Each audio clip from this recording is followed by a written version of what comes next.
right, don't start without me. I mean, I got nothing else to do. You're a doctor. You got all kinds of things. This is all I got. Hey, how are you? Welcome. It is the Nisha Jackson Show. I'm Rusty Humphries, and we appreciate you being here. Hit the subscribe button right now. Don't forget to do that. Hit the share, hit the notification. Go to nishajackson.com, takebrandx.com, onepeakmedical.com, and... Brand X. Let's take Brand X. And most importantly, Nisha is being so kind as to say she'll answer some of your questions on the show. So go to email info@nishajackson.com. Maybe we should change info@nishajackson.com. We should change it? Like questions. Oh, we can say questions. For but now, let's say you're going to go info. Info@nishajackson.com. And maybe she'll make a... And I was just thinking it would be good because I talk to people all the time. It's like, oh, you should do a show on this. You should do a show on this. Or can you answer this question? So, and that's why I do a lot of these shows, is because I get your input. So I'd like more input. Okay. So if you want to, don't send me a medical question because I can't answer those via email. That's not a good idea. But ask me a question, that you would like to be answered on the show. Okay. Should they send like $100 not a with it? personal question, just a show topic. And by the way, how did you get that good looking? No. Hey, are you single? No, she's not. Don't yes, send I any am. more of those. You get a lot of those? No. Anyway, we're not going to talk about should you add $100 with the question? Add $100. Little tip? No tips. Okay. Just ask the question. I'm just asking. Okay, that was a question I asked. All right. So the last show we talked about things that you should do to wake up in the morning. Right. Bad habits that derail your energy in the morning. Okay. So this is going to be bad habits that wake you up in the middle of the night.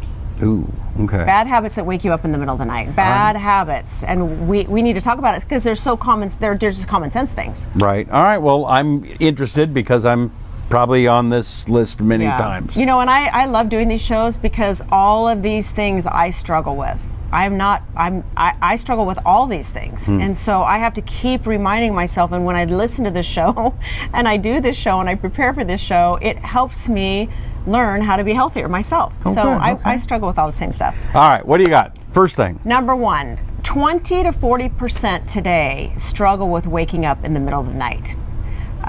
Even Michael has had that problem lately, waking up at 3 in the morning. It's not a good time to wake up. So there's many things that we do that are waking us up in the middle of the night, not just not being able to go to sleep, but waking us up and then you can't get back to sleep. Or you might be awake for an hour. So I want to address just specifically that issue of wakefulness in the middle of the night. One of the worst things that you can do is have a blue light in your room. There's something about blue lights.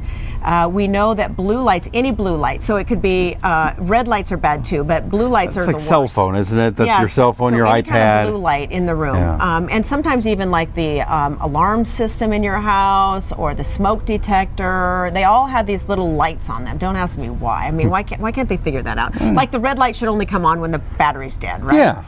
So anyway, that actually sends a signal to your brain that it's not bedtime. And so, or it's not sleep time, or this can even keep you at a shallow level of sleep during the night. So not a recovery sleep, not a restorative sleep. So get rid of all of the light in your room if you can. And if you can't, put blindfolds on and do you wear blindfolds to bed? No. I used to all of the time. Oh, come on. I did. I look like a grandma. I used to look like a grandma. I would wear earplugs and blindfolds. That's a good look on you. My mouth wide open. It ain't pretty. Okay, I don't do that anymore because I figured out the whole light thing in my room. So anyway, lights are not a good idea. But tagging on to that, what you do within an hour of going to bed will determine the quality of sleep that you have that night. I have been guilty of this. If you're in bed and you have your computer up and you're going to answer a few more emails, you're going to shop a little bit more, you're going to investigate something a little bit more, the screen light that is coming off and going into your eyeballs is telling your brain you're not anywhere near ready to sleep.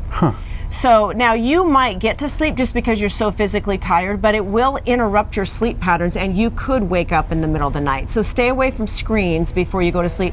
The time that you want to prepare yourself to go to sleep is 1 hour before you go to bed. That much? 1 hour. Wow. So turn the lights down. Some people even wear those glasses. I forget what they're called. Those glasses that you have now that you can put on that block that light. What are those called? I know what you're I don't talking know. about. I yeah. haven't really invested in those yet, but I might.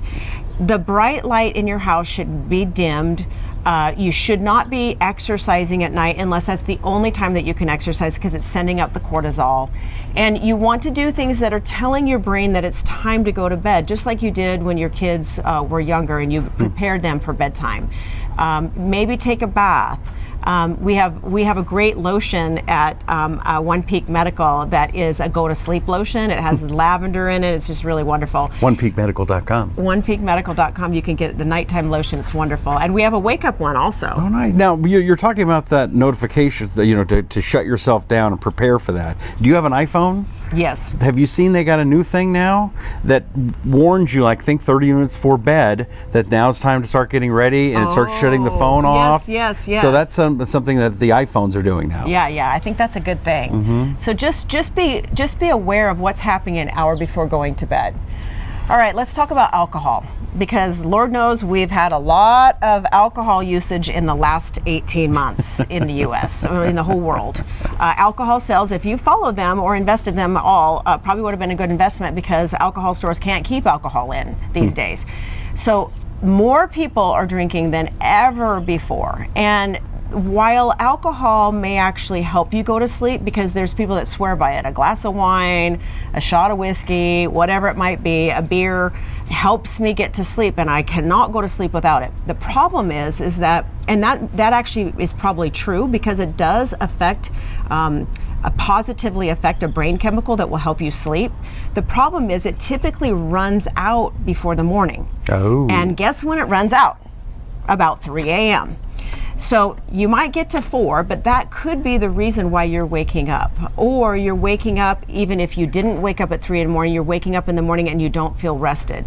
So that brain chemical that helps you sleep with alcohol will run out in the middle of the night, and it changes the depthness and the restoration of sleep. Or what if you partied until 3 a.m. and then went to bed? Then it would wake you up at 6 and you'd be ready to go to work. Yeah, I wouldn't recommend that. Okay. He usually Why I'm not a have doctor. ideas. Yeah. I'm sure there's some guys that were coming home from Vegas going, hey, that's an idea. Yeah, exactly. All right, if you wake up in the middle of the night, you're just anxious because you're thinking about all these things you need to do. First of all, I would recommend a supplement called Stress PM, which is a supplement that is so incredible. It's actually extracted. It's not egg yolks, but it's extracted. The molecular composition is extracted from egg yolks. It's phosphorylated serine, and what it does is it blunts cortisol, and that's the brain chemical, the stress hormone that tells your brain it's time to wake up and get out of bed and start your day. Well, that's not really what you want at 3 in the morning. Your cortisol is supposed to be dead low all night. So besides maybe taking a Stress PM supplement at 3 o'clock and getting your brain to turn off and go back to sleep, and it's not a sleeping pill, by the way. You can take Stress PM in the middle of the night. All it's doing is working on cortisol, which is not going to make you feel groggy the next day. So you would suggest taking Stress PM if you wake up in the middle of the night to go to the bathroom, for example? Yes. Oh, okay. If you have a habit of waking up to 1, 2, 3, 4, any time in the middle of the night, take Stress PM, because it will stop the habit from happening of the cortisol going up and your brain racing and thinking of all these things you have to do and making yourself crazy. But the worst thing you can do is get out of bed and start being productive. Oh, I'm good at that. Middle of the night is not a time to be productive. It's not a time to go to your computer, finish some more emails, do some more tasks, make your plan for the next day. This is not a time to do that, because the more you do that, the more your brain thinks you've now just started your day. The likelihood of you going back to sleep is very slim at this point. So what you could do is, if you haven't gone back to sleep within 20 minutes, the research shows that actually getting out of bed, and I kind of have two thoughts about this, but I'll tell you what the research says. The research says if you get out of bed and go to another place to sleep, you're more likely to go to sleep.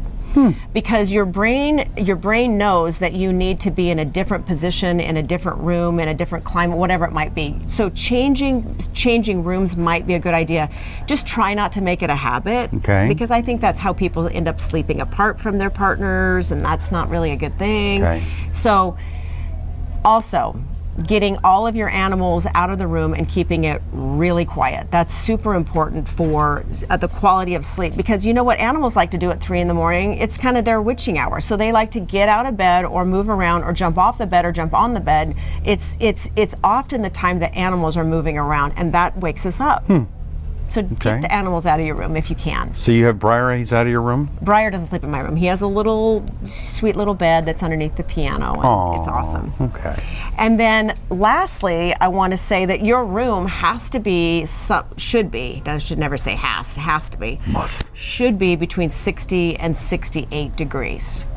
So that's cold, but your body sleeps better and recovers better, especially your head, if it's cold. So I mean, what do you suggest? I mean, in people live in hot climates, like somebody you know, where it's 110 degrees outside at nighttime. Right. I mean, you just got to crank that AC up. Yeah, or at least get a fan going so you can have air circulation and maybe have the window open if it's not noisy outside. So these are some of the things that just physiologically your body needs to be able to get to a deeper sleep and not be waking up, because a lot of people have challenges with their hormones and they're sweating and they're having hot flashes. There is a remedy for that too.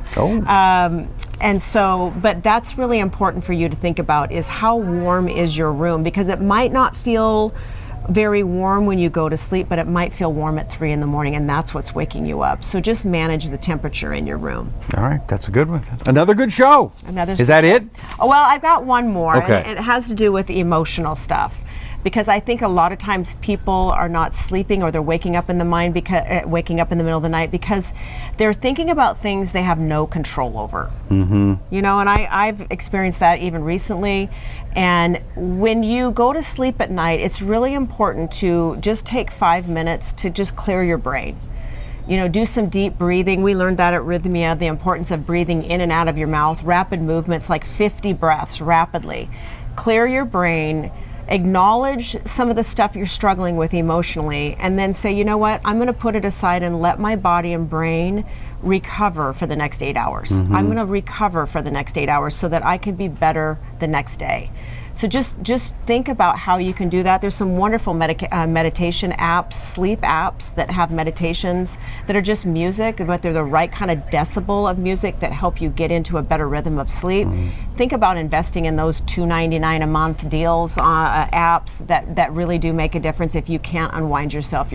And the truth is, the fear is always worse than the reality. And often they never happen, or what you think somebody's thinking about you isn't really what they're thinking about you. It's just the story that you've created in your head that is waking you up in the middle of the night. So let that go too. All right. Let it go. Let her go. Great advice, great show. Would you please hit the subscribe button and share this with your friends? You've probably got some friends that talk about, I can't sleep at night. Well, maybe this will help them. So if you would please share this with your friends, hit the subscribe button. Also, beat the flies that are on your face. If you'd also go to nishajackson.com, nishajackson.com, also OnePeakMedical.com, and TakeBrandX.com. And if you've got questions, you'd like to see a topic, send an email to info@nishajackson.com, and Nisha's going to read them all and keep them classy, would you please? PG, please. Yeah, please. And Take Brand X during the day. This helps your energy. So if you want to wake up in the morning, you want to have a better pre-workout routine, you want to stay healthier, just know that this is 200 milligrams of quercetin, which is one of the best antioxidants. It pushes zinc into your cell. If you're taking zinc and it's not getting in your cell, it ain't no good. Okay. So this is a wonderful supplement for your immune system, but also your energy and your endurance and brain function. So you know what you should do with that, Brand X? What's that? TakeIt.com. TakeBrandX.com. That's the website. Until next time, thank you very much for being here. We'll see you then. My name is Rusty Humphries. She's Nisha Jackson, and this is The Nisha Jackson Show.